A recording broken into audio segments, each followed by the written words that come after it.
Hello friends, welcome to home style சமையல். இன்றைக்கி நம்ம பார்க்க போகிறது ஒரு காரமான தக்காளி தொக்கு. ரொம்ப சீக்கிரமாக செஞ்சிடலாம், ரொம்ப டேஸ்டியாக இருக்கும். இட்லி, தோசை, பொங்கலுக்கெல்லாம் ரொம்ப சூப்பரான சைட் டிஷ்ஷு. எதுவுமே இல்லை தொட்டுக்கன்னும் போது டக்குன்னு 5 நிமிஷத்தில் செஞ்சு வச்சிடலாம்.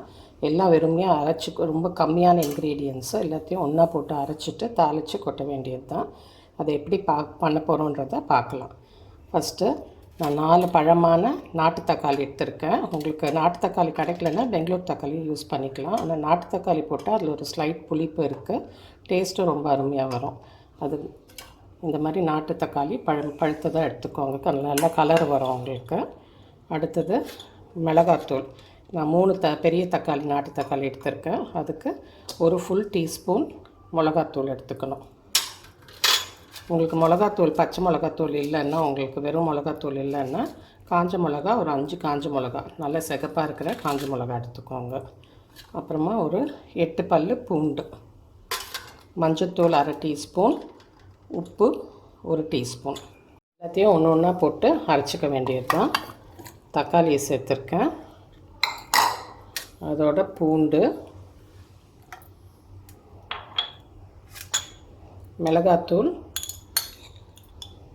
1 டீஸ்பூன் மிளகாத்தூள். உங்களுக்கு இன்னும் காரம் பிடிக்கும்னா இன்னும் ஒரு 1/4 டீஸ்பூன் போட்டுக்கலாம்.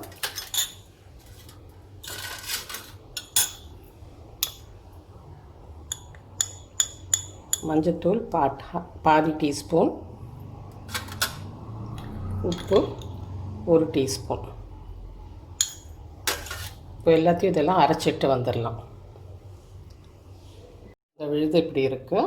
அடுத்தது நம்ம தாளித்து இதை தூக்கி கொட்ட போகிறோம். தாளிக்க தேவையான பொருள்: எண்ணெய், கடுகு 1/2 டீஸ்பூன், உளுத்தம்பருப்பு 1/2 டீஸ்பூன், ஜீரகம் 1/2 டீஸ்பூன், கருவேப்பிலை ஒரு 1/2 டீஸ்பூன், பெருங்காயத்தூள். உங்களுக்கு எண்ணெய் நல்லெண்ணெய் ஊற்றிக்கிட்டிங்கன்னா இன்னும் டேஸ்ட் நல்லாயிருக்கும். ஆனால் நான் இன்றைக்கி வெஜிடபிள் ஆயில் தான் யூஸ் பண்ணுறேன். எண்ணெய் இதுக்கு, இந்த தொக்குக்கு கொஞ்சம் எண்ணெய் அதிகமாக பிடிக்கும், அப்போ தான் டேஸ்ட் நல்லா வரும் உங்களுக்கு. எண்ணெய் கொஞ்சம் சூடானதும்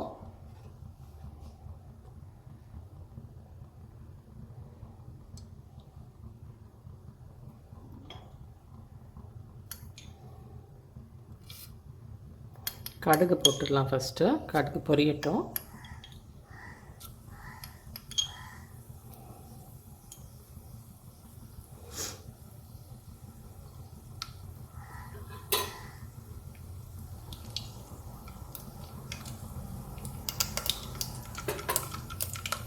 கடுகு நல்லா பொரிஞ்ச அப்புறமா உளுத்தம் பருப்புலையும் ஜீரகத்துலையும் சேர்த்துடலாம்.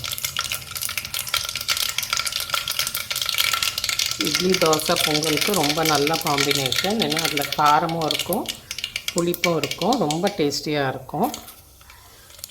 உளுத்தம் பருப்பு கொஞ்சம் லைட்டாக சவந்து வரும்போது கருவேப்பிலையும் பெருங்காயத்தூளையும் சேர்த்துடலாம்.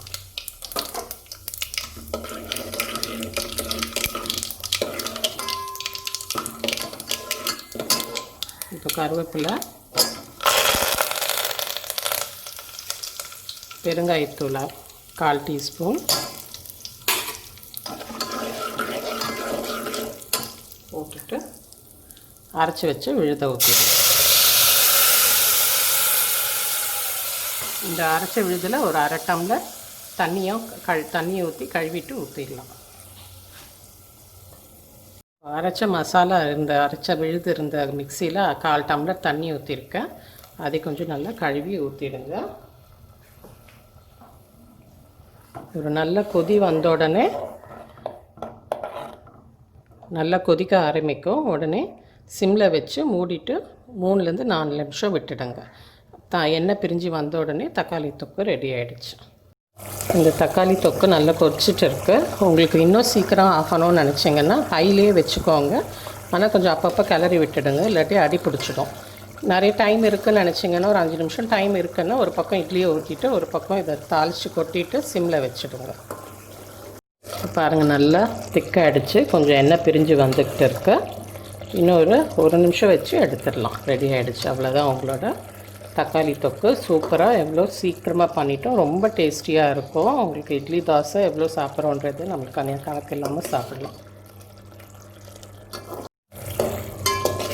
நல்லா திக்காக அடித்து பாருங்கள், எண்ணெய் எல்லாம் பிரிஞ்சு வந்துடுச்சு. அவ்வளோதான். டைம் பார்த்திங்கன்னா ஒரு 3 நிமிஷத்தில் ரெடி ஆகிடுச்சு. இப்போ சூப்பரான பொங்கல் செஞ்சுருக்கேன். பொங்கலோட தக்காளி தொக்கும் வச்சுருக்கேன். ரொம்ப அருமையாக இருக்கும். உங்களுக்கு டக்குன்னு செஞ்சிடலாம் 5 மினிட்ஸில். இட்லி தோசையோட கூட பெஸ்ட் காம்பினேஷன். சப்பாத்தியோடையும் நல்லாயிருக்கு, சாதத்தோடையும் ரொம்ப நல்லாயிருக்கு. ட்ரை பண்ணி பார்த்துட்டு உங்களோட கமெண்ட்ஸ் பாக்ஸில் போட்டுடுங்க.